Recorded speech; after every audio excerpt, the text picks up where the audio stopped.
ඉතින් ඔබ කවදා හරි හිතලා තියෙනවද අපේ ඇහැ කියන්නේ මොන වගේ කැමරාවක්ද කියලා? ඇත්තටම ලෝකයේ තියෙන ඕනෑම මිලාදික කැමරාවකට වඩා අපේ ඇස් පුදුමාකාර විදියට නිර්මාණය වෙලා තියෙනවා. අද අපි බලමු මිනිස් ඇස් සහ කැමරාව අතර තියෙන මේ අපූර්ව සම්බන්ධය මොකක්ද කියලා.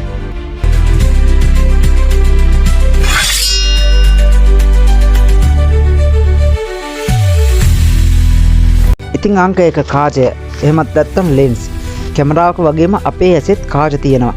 කැමරාවක වීදුරු කාචය තියෙද්දි අපේ ඇසේ තියෙන්නේ නම්‍යශීලී ස්වභාවික කාච. කැමරාවක ඇපර්චර් එකෙන් ආලෝකය පාලනය කරනවා වගේම අපේ ඇසේ තියෙන ඉංගිරියාවෙන් ආලෝකය වැඩි අඩු වීම පාලනය කරනවා. අවුවට ගියාම අපේ ඇහි සිදුර කුඩා වෙන්නේ, කළුවරට ගියාම අපේ ඇහි සිදුර විශාල වෙන්නේ ඒ නිසායි. කැමරාවක ඡායාරූප වදින සෙන්සර් එකකට. හැබැයි අපේ ඇසේ ඒ රාජකාරිය කරන්නේ දෘෂ්ටි විතානය මගින්. ඉතින් කැමරාවක ફોකස් කරන නම් කාචය ඉදිරියට හෝ පස්සට වෙන්න ඕනේ. හැබැයි අපේ ඇසේ කාචය එහි හැඩය වෙනස් කරමින් ක්ෂණිකවම ඕනෑ දුරක තියෙන දෙයක් ફોකස් කරන්න සමත් වෙනවා. ඉතින් දර්ශනපතය ගත්තොත් සාමාන්‍ය කැමරාවකට වඩා වැඩි පරාසයකින් එකවර දකින්න මිනිස් ඇසට පුළුවන්. ඉතින් අපේ ඇස කැමරාවක් නම් ඒකේ මෙගාපික්සල් කීයක් තියෙනවද?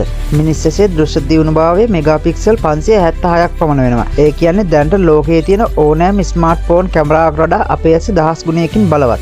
කැමරාවකට පුළුවන් වෙන්නේ රූපයක් සටහන් කරගන්න විතරයි. හැබැයි ඒ රූපය හඳුනාගෙන විග්‍රහ කරලා අපිට ලෝකය පෙන්වන්නේ අපේ මොළයයි. ඉතින් කැමරාවක රැට හොඳට ඡායාරූප ගන්න නම් ISO වගේ වැඩි කරන්න ඕනේ. එතකොට ඡායාරූපයේ පොඩි තිත් මතුවෙනවා. හැබැයි මිනිස් ඇසට තප්පර කිහිපයක් ඇතුළත අඳුරට හුරු වෙන්න පුළුවන්. අපේ ඇසේ තියෙන දඬු සෛල අඳුරේදීම ක්‍රියාත්මක වෙලා ඉතා අඩු කාලයකදී වුණත් අපිට දේවල් පේන්න සලස්වනවා.